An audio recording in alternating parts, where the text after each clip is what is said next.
Hello students, कैसे आप सभी लोग। उम्मीद करता हूं आप सभी अच्छे और स्वस्थ होंगे।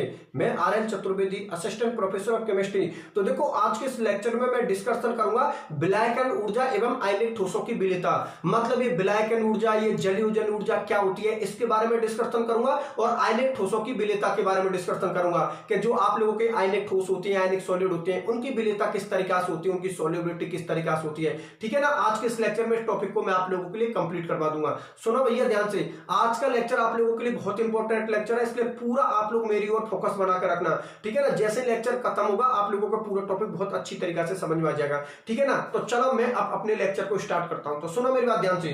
ठीक है, एक बार फिर से बता देता हूं। आज का जो टॉपिक है वो टॉपिक आप लोगों का विलायकन ऊर्जा एवं आयनिक ठोसों की विलेयता, मतलब solvation energy and solubility of ionic solid. ठीक है ना। इसके बारे में हम लोगों को डिस्कशन करना है। अब देखो सुनो, सबसे पहले तो मैं आप लोगों को ये बता देता हूं कि जो विलायकन ऊर्जा होती है और ये जो जलयोजन ऊर्जा होती है ये क्या होती है, इसको मैं आप लोगों के लिए एक्सप्लेन कर देता हूं। तो देखो, पहले तो इंग्लिश मीडियम वाले स्टूडेंट आप लोग देख लो, विलायकन ऊर्जा को इंग्लिश में हम बोलते हैं सॉल्वेशन एनर्जी, और ये जलयोजन ऊर्जा को हम इंग्लिश में बोलते हैं हाइड्रेशन एनर्जी। मतलब ये तो आप लोगों की सॉल्वेशन एनर्जी हो गई और ये हो गई आप लोगों की हाइड्रेशन एनर्जी। विलायकन ऊर्जा को हम सॉल्वेशन एनर्जी बोलते हैं और जलयोजन ऊर्जा को हम हाइड्रेशन एनर्जी बोलते हैं। अब सुनो मेरी बात ध्यान से कि पहले तो सबसे पहले मैं क्या करता हूं, कम शब्दों में दोनों की डेफिनेशन बता देता हूं कि आखिरकार विलायकन ऊर्जा का यहां पर क्या मतलब है, जलयोजन ऊर्जा का यहां पर क्या मतलब है। तो सुनो मेरी बात ध्यान से कि भैया किसी भी आयनिक यौगिक को अगर आप जल में घोल रहे हो, ठीक है ना, किसी भी आयनिक यौगिक को,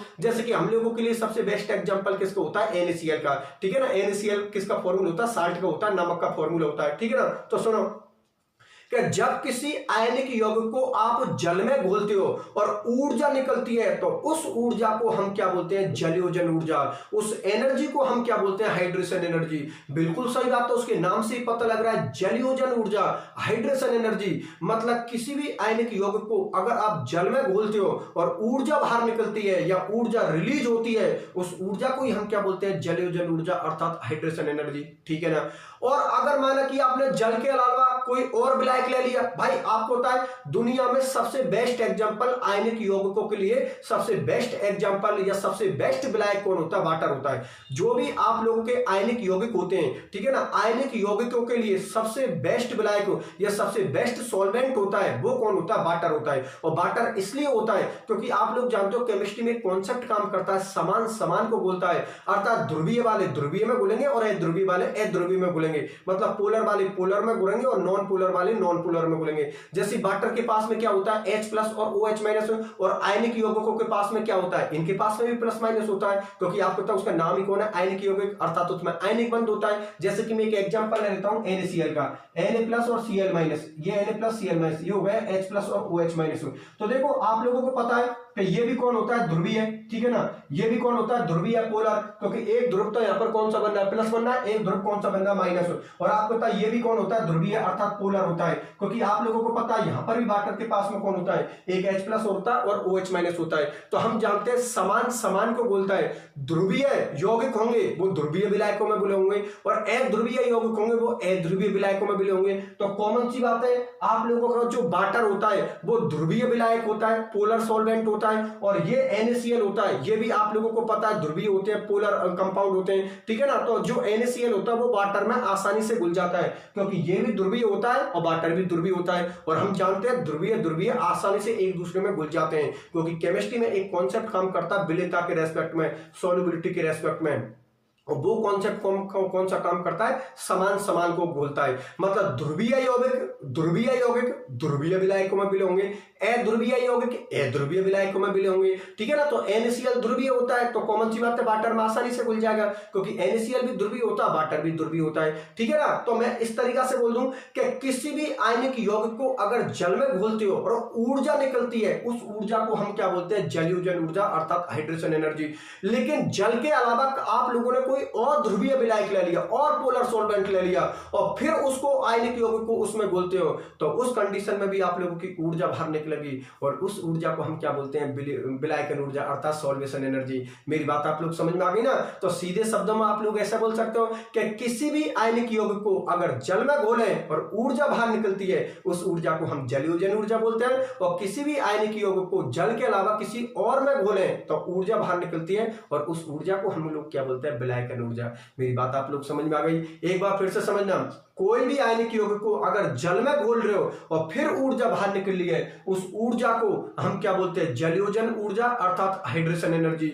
लेकिन जल के अलावा कोई और ध्रुवीय विलायक में अगर आयनिक यौगिक को घोल रहे हो तो वहां पर भी ऊर्जा बाहर निकलेगी, लेकिन उस ऊर्जा को फिर आप लोग क्या बोलोगे, विलायकन ऊर्जा अर्थात उसको आप लोग क्या बोलोगे, सॉल्वेशन एनर्जी बोलोगे। ठीक है ना। तो इसका मतलब ये निकला कि विलायकन ऊर्जा और जलयोजन ऊर्जा का आप एक ही मतलब बनाकर रखना। ठीक है ना। विलायकन ऊर्जा बढ़ेगी तो जलयोजन ऊर्जा बढ़ेगी, क्योंकि दोनों का मतलब एक ही होता है। बस अंतर इतना होता है कि किसी आयनिक यौगिक को जल में घोल रहे हो और ऊर्जा बाहर निकलती है, उसको जलयोजन ऊर्जा बोलते हो, और किसी आयनिक यौगिक को जल के अलावा किसी और में घोल रहे हो तो ऊर्जा बाहर निकलती है, उसको आप लोग क्या बोलते हो, विलायकन ऊर्जा। इसलिए जलयोजन ऊर्जा और विलायकन ऊर्जा का जो रिलेशन होता है वो क्या होता है, समानुपाती अर्थात डायरेक्टली प्रोपोर्शनल, अर्थात दोनों एनर्जी का मतलब एक ही होता है, क्योंकि दोनों ही किसके बारे में बात करते हैं, विलेयता के बारे में बात करते हैं अर्थात सॉल्युबिलिटी के बारे में बात करते हैं। मेरी बात आप लोग समझ में आ गई। अब इसको मैं एक डायग्राम के आधार पर समझा देता हूं। ठीक है ना। कैसे प्लस माइनस को आकर्षित करता है, माइनस प्लस को आकर्षित करता है, इसको एक डायग्राम बना देता हूं और डायग्राम के बेस पर दोबारा से इसकी एक बार डेफिनेशन और बता दूंगा कि विलायकन ऊर्जा की क्या डेफिनेशन होती है और यहां पर आप लोगों की जलयोजन ऊर्जा की क्या डेफिनेशन होती है। तो देखो डायग्राम बना रहा हूं। ठीक है ना। डायग्राम बना रहा हूं मैं NaCl का। ठीक है ना, क्योंकि NaCl हमारे लिए सबसे बेस्ट एग्जाम्पल है। ठीक है। तो उस NaCl के डायग्राम से एक बार दोबारा से इन दोनों की डेफिनेशन बता दूंगा मैं आप लोगों के लिए। तो देखो भैया, यहां पर मैं आप लोगों के लिए एक व्रत बना रहा हूं, जलयोजन व्रत। एक तो प्राथमिक जलयोजन व्रत बना रहा हूं, एक द्वितीय जलयोजन व्रत बना रहा हूं। जैसे कि NaCl वाटर में घुल रहा है। ठीक है ना। NaCl वाटर में घुल रहा है तो वाटर में कैसे घुलेगा, ये मैंने किसको लिख दिया, Na+ को। ठीक है ना। ये मैंने किसको लिख दिया, Na+ को, और ये मैंने उसके लिए प्राथमिक जलयोजन व्रत बना दिया। ठीक है ना। ये उसके लिए मैंने थोड़ा नीचे लिख देता हूं, थोड़ा नीचे लिख देता हूं, क्योंकि मुझे ज्यादा जगह की जरूरत पड़ेगी। देखो भैया, यहां पर मैंने किसको लिख दिया, Na+ को लिख दिया। ठीक है ना। Na+ को लिख दिया। ये लो, एक तो ये बना दिया, एक ये बना दिया और एक ये बना दिया आप लोगों के लिए। ठीक है ना। अब सुनो, Na+ है और आप लोगों को पता है कि Na+ को जो वाटर होगा, वाटर का कौन आकर्षित करेगा, Na+ को ऑक्सीजन आकर्षित करेगा। ठीक है ना। जैसे कि Na+ है तो वाटर का कौन करेगा आकर्षित, ऑक्सीजन, क्योंकि ऑक्सीजन पर आप लोगों को पता कौन सा चार्ज होता है, नेगेटिव, और सोडियम पर कौन सा होता है, पॉजिटिव। तो ये लो, मैं करके बता देता हूं आप लोगों के लिए। ये लो, ये कौन सा बंध बना दिया, हाइड्रोजन बंध को शो कर दिया। डायग्राम बना देता हूं फिर एक्सप्लेन कर दूंगा। ठीक है ना।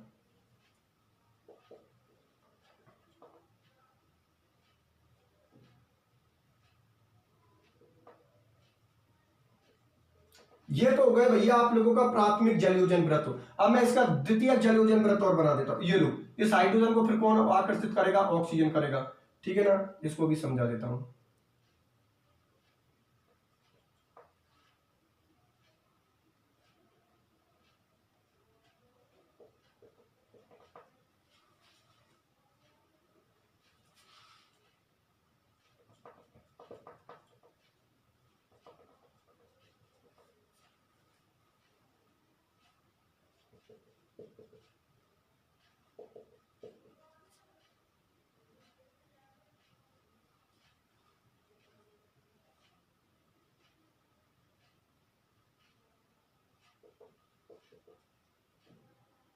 हो गया पूरा आकर्षण आप लोगों के सामने प्रदर्शित कर दिया। ठीक है ना। पूरे प्रोसेस को मैं आप लोगों के लिए समझा देता हूं। ठीक है ना। तो एक काम करता हूं, ये तो मैंने किसका बना दिया, Na+ का। ठीक है ना। ये तो मैंने किसका बना दिया, Na+ का। अब मैं Cl- को और बना देता हूं आप लोगों के लिए। ठीक है ना। अब मैं किसका बना देता हूं, Cl- का। तो ये लो भैया, ये Cl- का हो गया आप लोगों का, ये हो गया आप लोगों का H, ये हो गया आप लोगों का H, ये आप लोगों का H हो गया, ये आप लोगों का H हो गया। ठीक है ना। ये आप लोग कौन हो गए, H। ठीक है ना। इसको मैं किससे जोड़ देता हूँ, H2O से। ठीक है ना। ये लो, ये आप लोगों का H2O हो गया, ये H हो गया, ये H हो गया। इनके बीच में मैंने किसको जोड़ दिया, ऑक्सीजन को जोड़ दिया। फिर वही आप लोगों का इधर भी H को शो कर दिया, ये H हो गया, ये H को दोनों के बीच में किसको जोड़ दिया, ऑक्सीजन को जोड़ दिया, ठीक है ना। ये हो गया आप लोगों का द्वितीयक। तो ये तो हो गया आप लोगों का प्राथमिक जलयोजन व्रत, ठीक है ना। ये वाला तो हो गया आप लोगों का भैया, ये वाला तो हो गया आप लोगों का प्राथमिक जल योजन व्रत, प्राथमिक जल योजन व्रत हो गया। और ये जो दूसरा वाला है ना आप लोगों का, ये वाला, ये हो गया आप लोगों का द्वितीयक जल योजन व्रत, द्वितीयक जल योजन व्रत, ये हो गया आप लोगों का द्वितीयक जल योजन व्रत, ठीक है ना। और ये डायग्राम का नाम लिख देना भैया, चित्र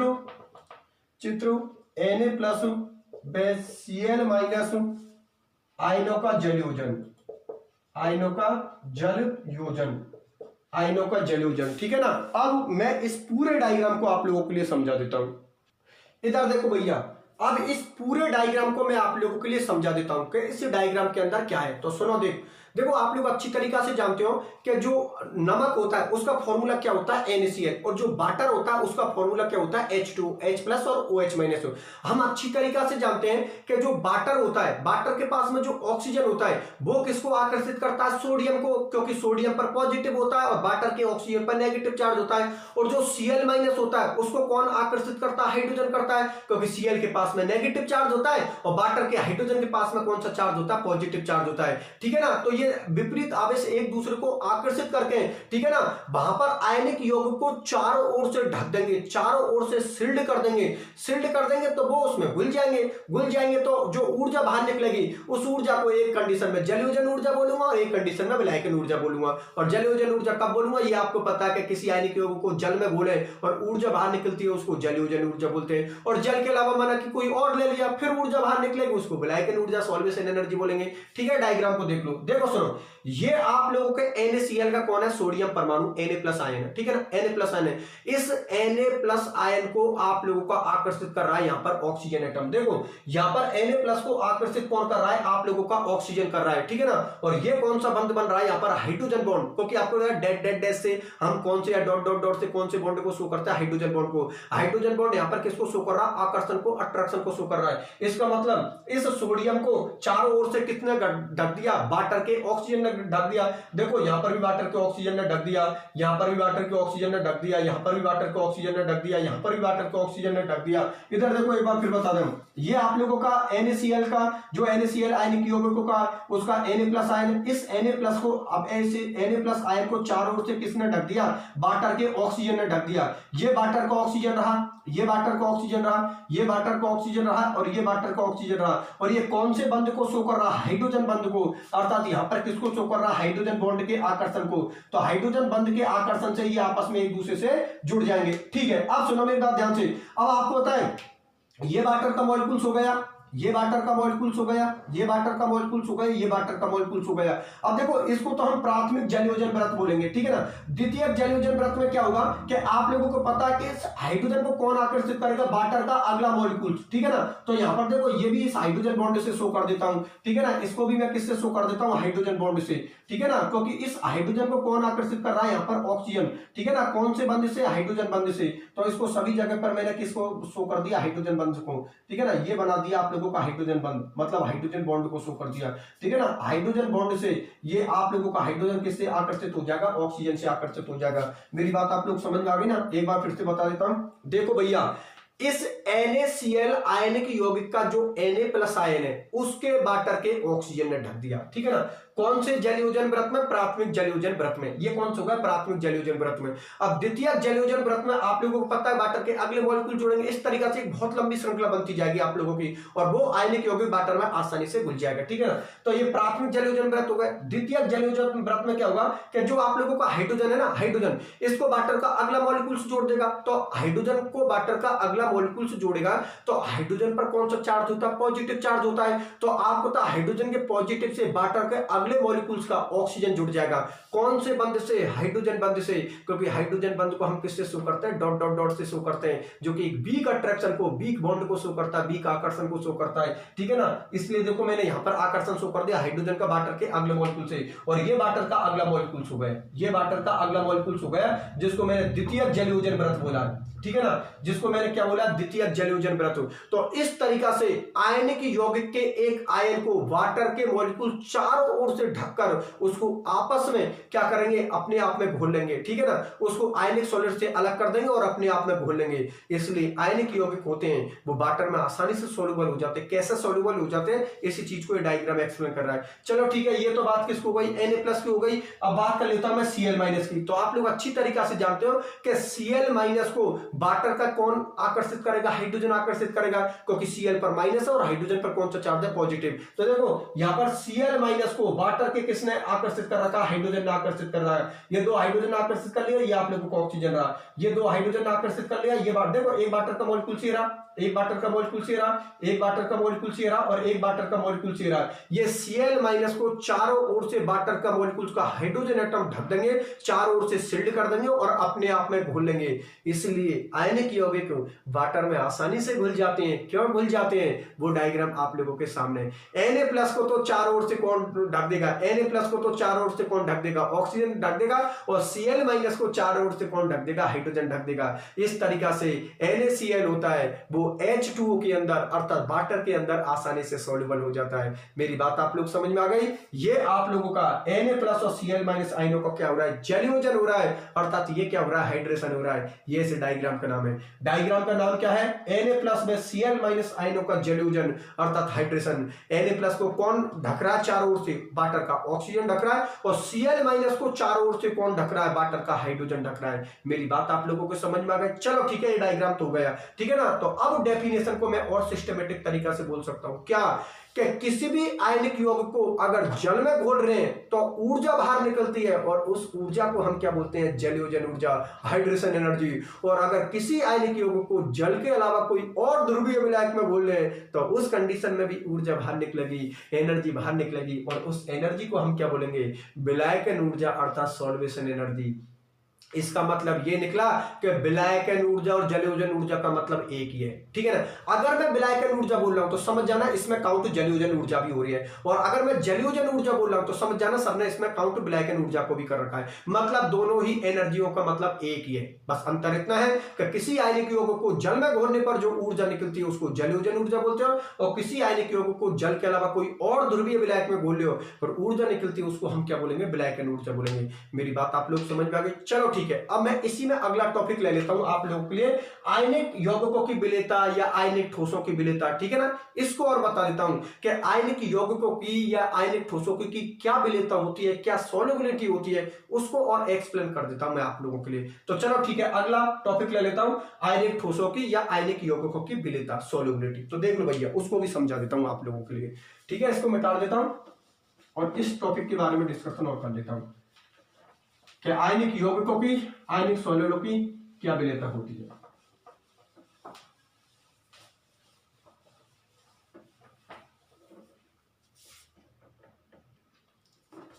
अगला टॉपिक ले रहा हूं भैया आप लोगों की, आयनिक यौगिकों,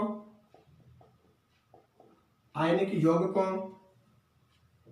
या यौगिकों की जगह ठोसों भी लिख सकते हो, आयनिक यौगिकों की विलेयता, सॉल्युबिलिटी ऑफ आयनिक कंपाउंड और आयनिक सॉलिड, ठीक है ना।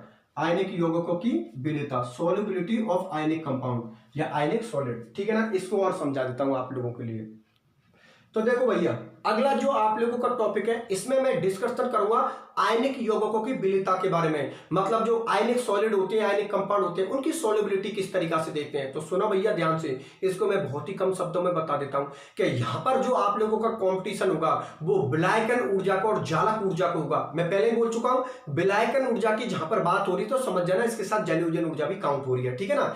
आप अगर मैं जलयोजन ऊर्जा बोल रहा हूं तो समझ जाना सबने इसमें विलायकन ऊर्जा को भी काउंट कर रखा है, और अगर मैं विलायकन ऊर्जा बोल रहा हूं तो समझ जाना जलयोजन ऊर्जा काउंट कर रहा हूं, या जलयोजन ऊर्जा बोल रहा हूं तो समझ जाना विलायकन ऊर्जा को काउंट कर रहा हूं। ठीक है ना, दोनों का मतलब एक ही है। ठीक है ना, तो यहां पर जो मैं कंपटीशन कर रहा हूं वो विलायकन ऊर्जा और जालक ऊर्जा में कर रहा हूं कि किसका मान ज्यादा होने पर विलेयता घटेगी या बढ़ेगी। तो मैं आप लोगों के लिए बता देता हूं, सुनो भैया ध्यान से, कि किसी भी आयनिक यौगिक के लिए, ध्यान से समझना, बहुत अच्छा स्टेटमेंट बोल रहा हूं, इस पूरे टॉपिक को बहुत ही कम शब्दों में बता रहा हूं कि किसी भी आयनिक यौगिक के लिए, किसी भी आयनिक कंपाउंड के लिए अगर विलायकन ऊर्जा का मान जालक ऊर्जा से ज्यादा हुआ तो ध्यान में रखना वो आयनिक यौगिक क्या होगा, विलेय होगा, सॉल्युबल होगा।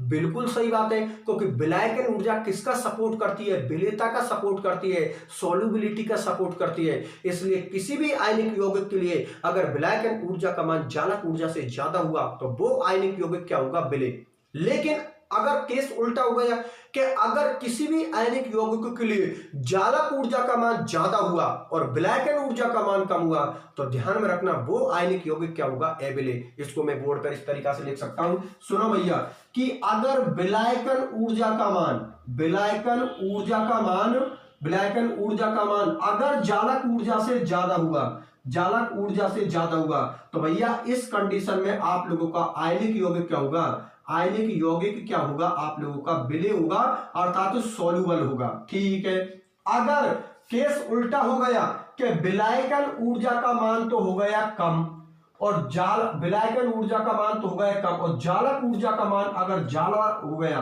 जालक ऊर्जा का मान अगर ज्यादा हो गया तो उस कंडीशन में आप लोगों का आयनिक यौगिक होगा वो क्या होगा, अविलेय।